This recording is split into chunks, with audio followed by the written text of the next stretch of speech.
Salam sejahtera Malaysia. Denyut nadi suara rakyat bergema di channel ini. Okey, PRK Dun Negeri hari ini.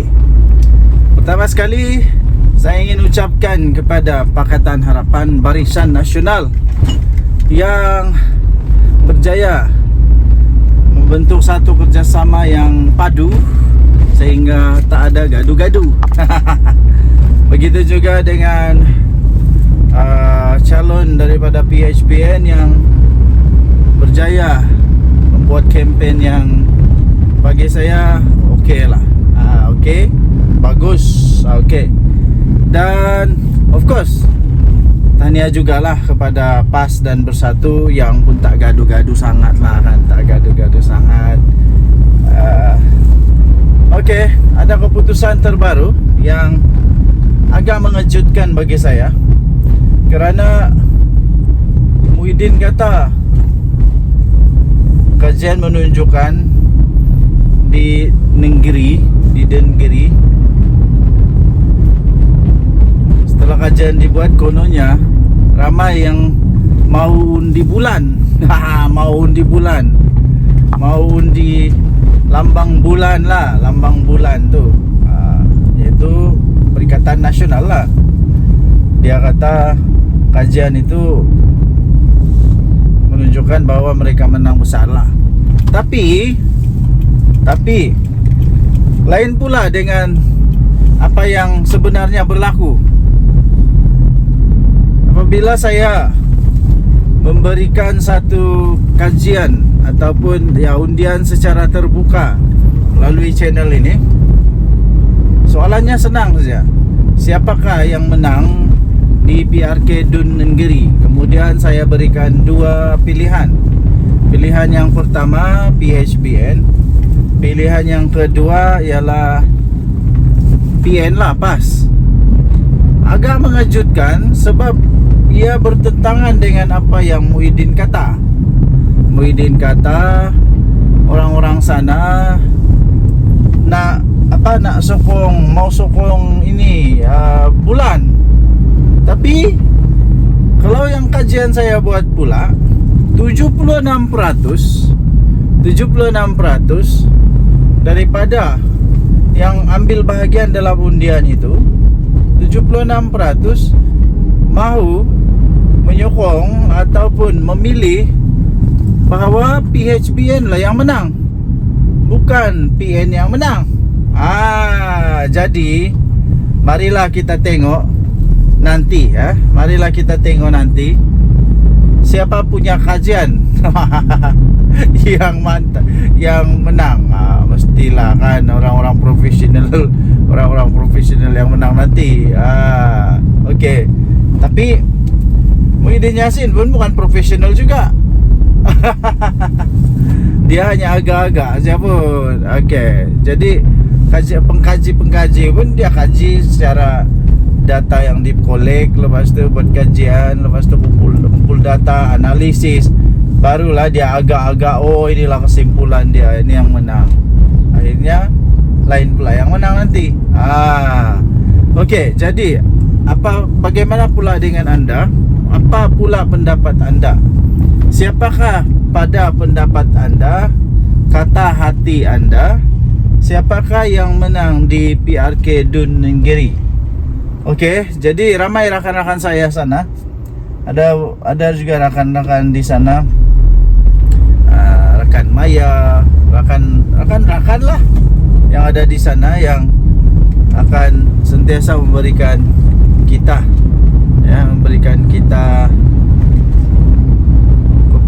keputusan semasa keadaan terkini, perkembangan terkini di sana.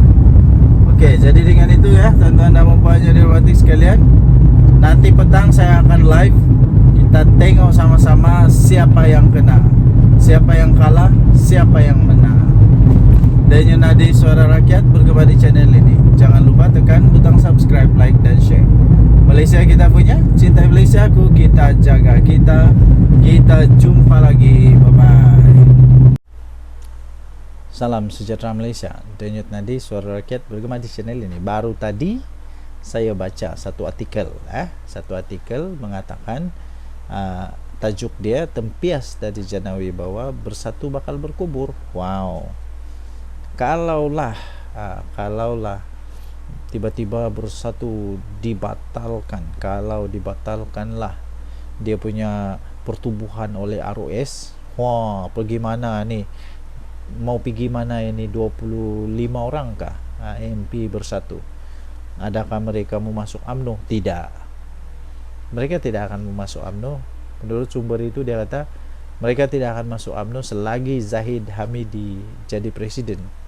Masuk PKR jauh sekali, dan PKR tidak akan terimalah, jangan harap. Jangan harap. Muhyiddin masuk PKR, jangan harap. Jangan harap. Jadi akhirnya bagaimana 25 MP ini? Adakah bersatu akan kehilangan 25 MP-nya secara serentak? Iyalah, kalau sudah ROS sudah batalkan dorang punya pertubuhan, mana ada lagi dorang punya parti politik. Kalau tidak parti politik, dorang terpaksa jadi bebas, ataupun terpaksa dibuat semula PRK. Paling kesian ialah Muhyiddin Yassin lah. Muhyiddin Yassin mau pergi mana? Mau pergi mana Muhyiddin Yassin? Dan akan terpahatlah di dalam sejarah Malaysia kita nih yang bahwa Parti Bersatu diharamkan kerana perbuatan Muhyiddin. Kalau betul itu terjadilah. Tapi saya secara pribadi saya harap tidaklah, kesian juga. Tapi pun begitu, saya sentiasa menyokong kepada perlembagaan Malaysia, yaitu tentang undang-undang. Salah tetap salah, betul tetap betul. Negara Malaysia mempunyai perundangan antara terbaik di dunia. Kita tidak akan berkompromi dengan yang salah. Sebagai buktinya, kita tidak pun berkompromi kepada bekas Perdana Menteri tidak. Salah tetap salah. Salah tetap salah. Jadi Muhyiddin Yassin mungkin boleh saja dipenjara kalau dia bersalah. Pada masa yang sama, tempiasnya terkena pula dekat Bersatu. Sebab menurut sumber itu yang saya baca tadi itu, Anda boleh lihat di Harapan Daily. Bertarik hari ini dia bertarik kemarin 15 Ogos 2024, tempias Jana Wibawa Bersatu bakal berkubur. Menurut sumber yang dipetik itu, dia kata begini, lain pula ia berlainan daripada kes Najib. Kes Najib masuk akaun dia, yang masuk penjara dia.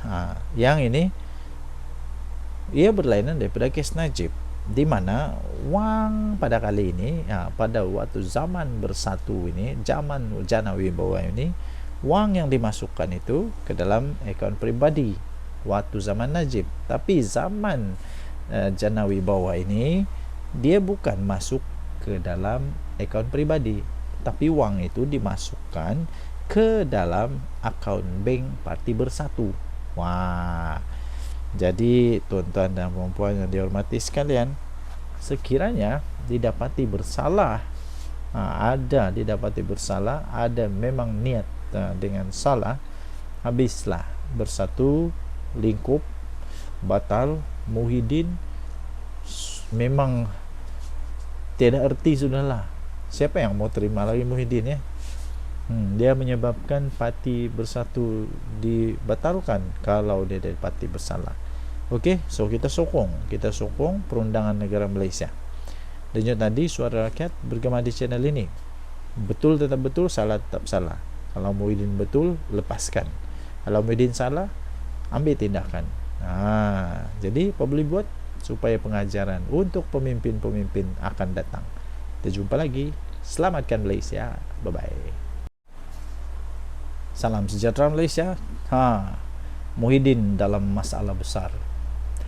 Apa tidaknya kes Jana Wibawa belum selesai.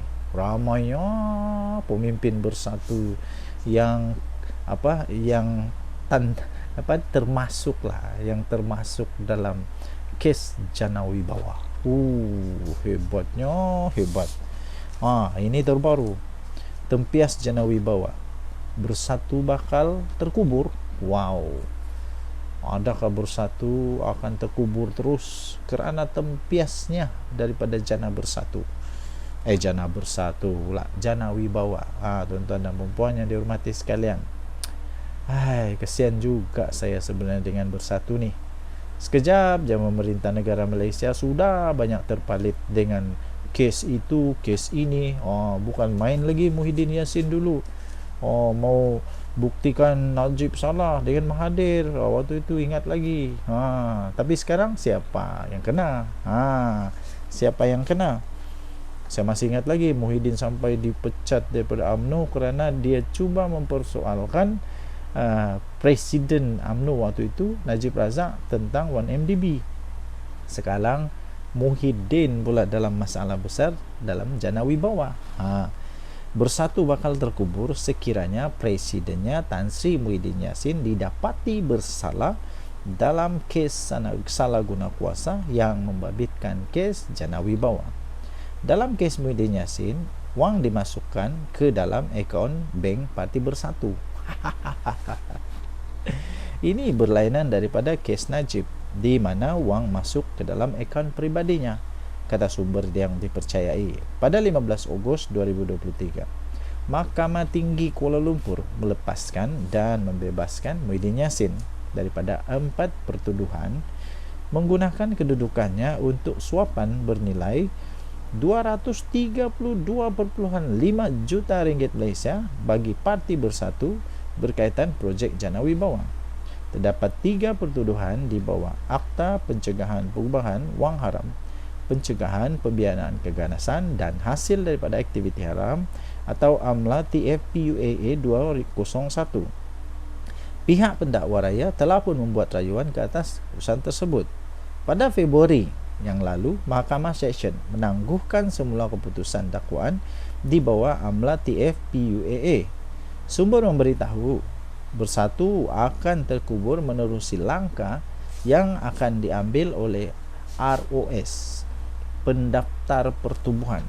Sekiranya dakwaan di bawah AMLA TFPUAA berjaya, ROS akan membatalkan pendaftaran Bersatu. Kita akan lihat 25 ahli parlimen tanpa parti. Mereka tak akan masuk UMNO selagi Datuk Seri Ahmad Zahid Hamidi masih presiden, dan mereka tak akan sertai PKR, kata sumber itu lagi. Okey, jadi ini artikel anda boleh lihat, anda boleh baca di harapandaily.com 15 Ogos 2024. Ini dia.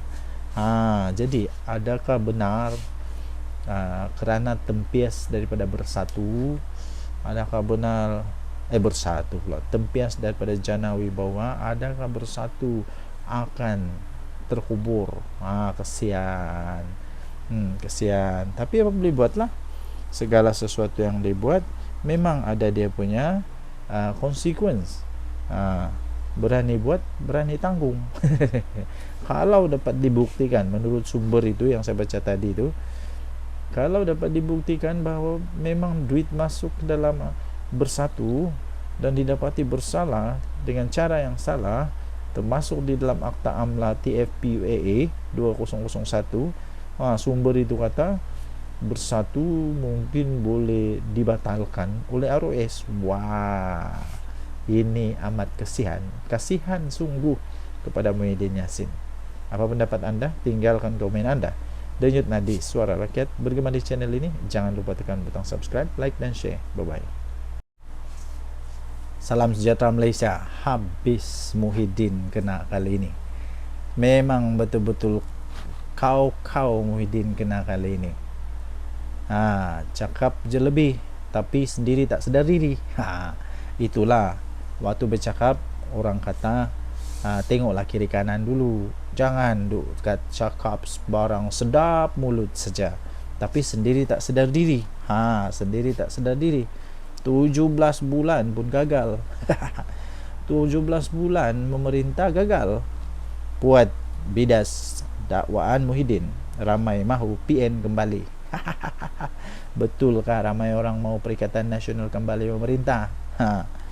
Hari ini Muhyiddin Yassin mendakwa rakyat kononnya mengharapkan Perikatan Nasional segera mengambil alih Putrajaya susulan kenaikan kos sara hidup. Betulkah? Betulkah Muhyiddin? Tapi kalau tiba-tiba bersatu ataupun PN menang pun, ataupun PN naik jadi kerajaan pun, Muhyiddin jadi Perdana Menteri lagi kah? Seorang pemimpin UMNO meminta Muhyiddin Yassin menasihatkan Kerajaan Kelantan terlebih dahulu yang ditunjangi oleh PAS untuk menyelesaikan masalah pengundi negeri, berbanding teruslah menunggang isu kos sara hidup demi menagih undi. Ahli Majlis Kerja Tertinggi UMNO Puat Zarkarsi berkata, PAS yang telah pun memerintah Kelantan selama lebih 34 tahun masih gagal sampai sekarang ini menyelesaikan geran tanah penduduk negeri, selain isu air bersih dan pembalakan yang semakin meruncing. Dia kata Muhyiddin tidak perlulah tunggang isu kos sara hidup untuk menipu rakyat negeri. Rakyat termasuk di negeri tahu yang mana kaca mana permata. Sepatutnya Muhyiddin mengingatkan kerajaan Kelantan lah, selesaikan dulu masalah rakyat di negeri, seperti hak pemilihan tanah, isu air bersih, isu pembalakan, katanya. Dalam kampanye di negeri, Muhyiddin Yassin yang juga adalah pengurus CPN berkata calon gabungan itu, yaitu Rizwadi Ismail, perlu menang Sabtu ini sebagai isyarat kepada pentadbiran Perdana Menteri Anwar Ibrahim bahawa rakyat kini terbeban dengan kenaikan kos sara hidup. Bekas Perdana Menteri itu mendakwa susulan kenaikan kos sara hidup yang semakin menekan di bawah kerajaan paduan, ramai mengharapkan PN segera mengambil alih Putrajaya. Siapa kata? Puat mempersoalkan keupayaan Muhyiddin apabila pentadbiran yang telah diterajui oleh Muhyiddin Yassin selama berapa lama? 17 bulan saja digelar kerajaan gagal. Kerajaan gagal. Ekoran beberapa dasar semasa Perintah Kawalan Pergerakan PKP yang didakwa silap. Kehidupan rakyat susah semasa PKP. Oh, yang ini saya setuju. Oh, waktu tu memang susah betul tau. Kehidupan rakyat memang susah waktu PKP. Ramai jadi bankrupt, hilang kerja, bisnes tutup, ekonomi negara terjejas teruk kerana dasar PKP Muhyiddin yang silap, kata Puat Zarkarsi. Rakyat negeri tahu kemampuan Muhyiddin, katanya. Puat juga menyifatkan Muhyiddin sebagai bermimpi apabila membangkitkan isu basi dah, dengan mendakwa beliau sepatutnya menjadi Perdana Menteri ke-10, bukannya Anwar. Mimpi lagi Muhyiddin ni agaknya. Dia dakwa Agong silap kerana tidak memanggil dia mengangkat sumpah. Mana ada Agong pernah silap? Tidak. Agong sentiasa buat keputusan yang betul untuk negara Malaysia. Ternyata Muhyiddin masih bermimpi untuk jadi Perdana Menteri, walhal dia sudah pun terbukti Perdana Menteri gagal dan mampu bertahan 17 bulan saja, kata Puat Zarkarsi. Okey, untuk mendapatkan berita ini anda boleh layari di Free Malaysia Today. Tarikhnya 15 Ogos 2024. 17 bulan pun gagal. Puat bidas dakwaan Muhyiddin, ramai mahu PN kembali. Tinggalkan komen anda. Denyut nadi Suara Rakyat bergema di channel ini. Jangan lupa tekan butang subscribe, like dan share. Bye bye. Salam sejahtera Malaysia. Terbaru, baru saja diterima sebentar tadi. Adakah UMNO sebenarnya sudah mengetahui bahawa mereka sudah kalah? Mereka sebenarnya sudah kalah, menjangkakan memang sudah kalah di PRK Dun Negeri. Adakah UMNO memang sudah tahu mereka akan kalah? Ini daripada sahbudin.com.net 14 Ogos. Apakah ini bermakna UMNO sudah jangka akan kalah di Dun Negeri? Menurut laporan, UMNO tidak akan menjemput pimpinan tertinggi parti dari kerajaan perpaduan bagi menghadiri Perhimpunan Agung UMNO tahun ini, PAU 2024. Setiausaha agungnya sendiri, iaitu Dr.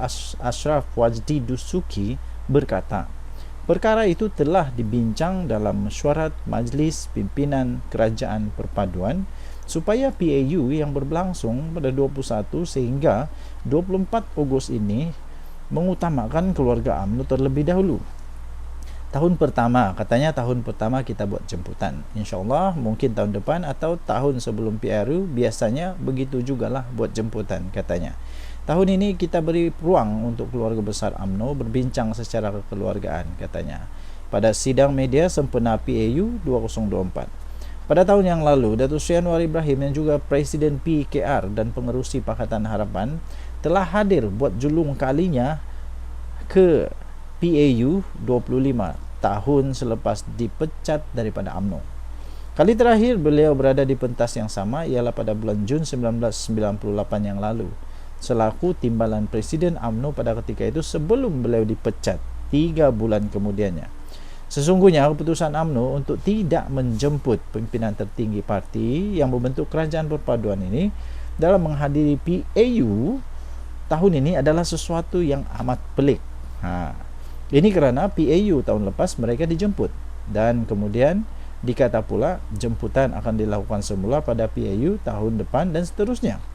Maknanya hanya tahun ini saja tidak dijemput. Kenapa hanya tahun ini tidak jemputan? Adakah ini bermakna UMNO sudah tahu bahawa calon mereka akan kalah dalam PRK Nenggiri pada 17 Ogos ini? Sebelum ini Presiden UMNO Ahmad Zahid Hamidi pernah dipetik sebagai berkata, kemenangan calon UMNO di Nenggiri adalah penting agar ia memberi makna kepada PAU 2024 yang akan berlangsung 4 hari selepas pengundian di Nenggiri itu. Sehubungan itu, beliau yang juga adalah timbalan Perdana Menteri menggesa jentera kempen untuk bekerja keras bagi memastikan kemenangan calon BN dalam PRK tersebut. Beliau kata kekalahan kita pada PRN ke-15 di Dun Negeri cuma 810 majoriti yang diperoleh oleh Muhammad Azizi Abu Naim. Datuk Ramli Muhammad Nur, timbalan yang di-Pertua Dewan Rakyat, tahu ramai pengundi orang asli tidak keluar atas sebab tertentu. Ramai pengundi di kawasan Kesedar juga tidak keluar mengundi. Selain itu, 9 pusat daerah mengundi di kampung tradisional dan 1 rancangan Felda Perasu ada masalah. Tapi kali ini, Alhamdulillah katanya. Okey, jadi saya terus ke hujungnya saja. Begitupun, kenapa tiba-tiba pemimpin tertinggi parti-parti dalam kerajaan perpaduan tidak dijemput pada PAU kali ini? Adakah Zahid Hamidi sebenarnya tidak yakin dengan kemampuan untuk mampu menang? Kemenangan mampu diraih di Dun Negeri.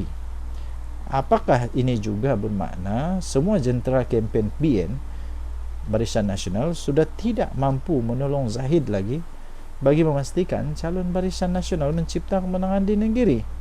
Aduh, pening kepala. Dia kata. Denyut nadi Suara Rakyat bergema di channel ini. Jangan lupa tinggalkan komen anda. Pada pendapat anda, siapakah yang bakal menang di Dun Negeri? Kita jumpa lagi. Bye-bye. Salam sejahtera Malaysia. Denyut nadi Suara Rakyat bergema di channel ini. Okey, tuan-tuan dan puan-puan yang dihormati sekalian, tinggal hanya 1 hari saja lagi untuk PRK Nenggiri, Dun Negeri, yang akan kita akan melihat 1 lawan 1 di antara UMNO dan juga Bersatu. Baik, sebelum itu saya ingin bertanya kepada tuan-tuan dan puan-puan yang dihormati sekalian. Pada pendapat anda, menurut analisis anda, siapakah yang bakal akan kalah di Dun Negeri? Adakah Bersatu akan tiba-tiba menang ataupun tiba-tiba pula UMNO merampas semula Dun Negeri? Tuan-tuan dan puan-puan yang dihormati sekalian, seperti yang kita tahu, di Dun Negeri ini sebenarnya yang bertanding adalah daripada Bersatu, tetapi bukan menggunakan lambang Perikatan Nasional, tetapi menggunakan lambang daripada PAS. Ramai orang mengatakan bahawa ini strategi politik. Ada juga yang mengatakan bahawa ini kerana Bersatu takut kalah. Takut kalah, Perikatan Nasional takut kalah, terpaksalah menggunakan satu-satunya satu-satunya talian hayat untuk menang against all odds ialah dengan menggunakan bendera PAS. Okey, so sekiranya bersatu kalah, adakah ini akan terus menamatkan riwayat bersatu sebagai parti politik yang ada peluang untuk menang pada PRU 16 yang akan datang, 14, 15, 16, apa-apa ajalah boleh menang lagi. Atau sekiranya kalah, memang inilah penentu sebenarnya penentu kepada bersatu, iaitu setiap kali bersatu bertanding kalah, setiap kali PAS bertanding menang, setiap kali bersatu bertanding kalah. Jadi adakah ini kalau benar-benar terjadi menunjukkan bahawa bersatu ini hanya sebenarnya satu so-called liability kepada PAS, yang tidak pun memberi sebarang kemenangan kepada PAS, tidak pun memberikan sebarang impact yang signifikan kepada PAS. Adakah bersatu hanya menumpang bayang-bayang PAS, tuan-tuan dan puan yang dihormati sekalian? Tetapi pada masa yang sama, ini akan memberikan satu gambaran baru kepada UMNO. Sekiranya UMNO menang tanpa kelibat daripada PH, daripada Pakatan Harapan, menyatakan bahawa UMNO sudah kuat semula. Tetapi kalau UMNO kalah pula, memang ini menunjukkan bahawa bersatu dengan PAS lebih kuat daripada Barisan Nasional. Maksudnya Perikatan Nasional lebih kuat dari Barisan Nasional. Tuan-tuan dan puan yang dihormati sekalian, kita nantikan satu hari dari sekarang, sekiranya tiba-tiba bersatu kalah, ramai orang yang kata ini masanya untuk Muhyiddin undur diri dari politik ataupun undur diri daripada jawatan tertinggi dalam Perikatan Nasional. Sudah tiba masanya Muhyiddin meletak jawatan, memberikan peluang kepada ubi baru. Kalau tak menang juga, memang something wrong somewhere. Sebab selama ini bila PAS bertanding menang, bila bersatu bertanding kalah. Jadi ini menurut ramai rakan-rakan ini satu indikasi sebenarnya bahawa bersatu tidak kuat. Apa pendapat anda? Sila tinggalkan komen anda. Denyut Nadi, Suara Rakyat, bergema di channel ini. Jangan lupa tekan butang subscribe, like dan share. Bye-bye. Salam sejahtera Malaysia. Saya belum bercakap lagi sudah rasa lucu. Belum saya bercakap pun saya sudah rasa lucu. Apa yang lucunya? Ada dengar kata, tadi saya tonton video Jufazli dengan gelak yang memang lucu betul. Dia kata Perikatan Nasional, ada 11 ahli parlimen daripada Barisan Nasional akan melompat parti ataupun akan menarik sokongan daripada kerajaan selepas PRK Sungai Bakap. Inilah cerita lucu, cerita dongeng, inilah cerita paling tidak masuk akal untuk 1 Julai 2024, dia kata. Saya pun mau gelak juga lah. Entah cerita dari mana, entah ini cerita kedai kopi mana yang dapat ini, dan entah tok kadok, entah mana yang cerita ni, entah mana nenek kabayan yang cerita tentang benda ni. Tidak akan berlaku, tidak mungkin akan berlaku. Yang mungkin berlaku ialah disahkan, mungkin ada lagi yang sokong PM. Mungkin ada yang letak jawatan daripada Perikatan Nasional. Itu yang mungkin boleh berlaku. Kenapa? Sebab sudah ada anti lompat parti. Jadi kalau mau sokong kerajaan tidak boleh, susah sudah. Jadi satu-satunya cara letak jawatan lah. Letak jawatan. Yang dari dulu Hadi Awang kata PM Anwar akan tumbang bila-bila masa. Tak sampai sudah sekarang bertambah lagi usia Tok Guru Hadi Awang. 1 tahun lagi pun tidak tumbang-tumbang. Adakah nanti 10 tahun dari sekarang baru tumbang kerajaan ini? Tidaklah, tidak akan tumbang. Kalau tumbang pun waktu pilihan raya lah kot. Waktu pilihan raya lah kot. Tidak ada lagi orang yang minat untuk tebuk-tebuk belakang, tebuk-tebuk atap, tidak ada lagi. Lagipun yang di Pertuan Agong sekarang tidak berminat dengan tebuk atap. Tidak berminat dengan pintu belakang, main belakang, tidak. Agung sekarang, Agung yang tegas. Tidak ada harapan lagi. Untuk Atok Mahathir mau buat lagi plan A, plan B, plan C, plan D, Q. Belum pasti lagi dan tidak akan adalah. Pilihan raya 3 tahun dari sekarang. Waktu itu umur Mahathir 101 tahun. Waktu itu umur Mahathir 101 tahun. Persoalan memanglah manusia masih ada lagi ke Mahathir waktu itu. Kalau dia masih ada pun masih kuat lagi kah untuk berjajah-jajah, menjajah-jajah campaign. Kalau dia jadi MP waktu itu, tahu?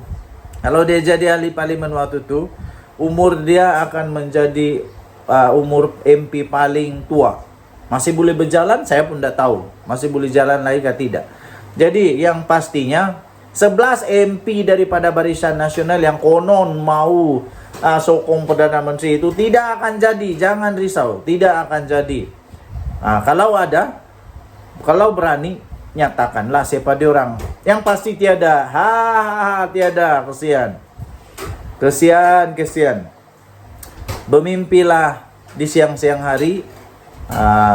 Berdoalah banyak-banyak supaya boleh jadi Perdana Menteri di pulau di planet Pluto ataupun di bulan.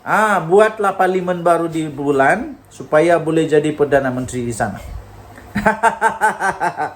Denyut nadi suara rakyat bergema di channel ini. Jangan lupa tekan butang subscribe, like dan share. Malaysia kita punya, cintai Malaysia aku, kita jaga kita. Bye bye.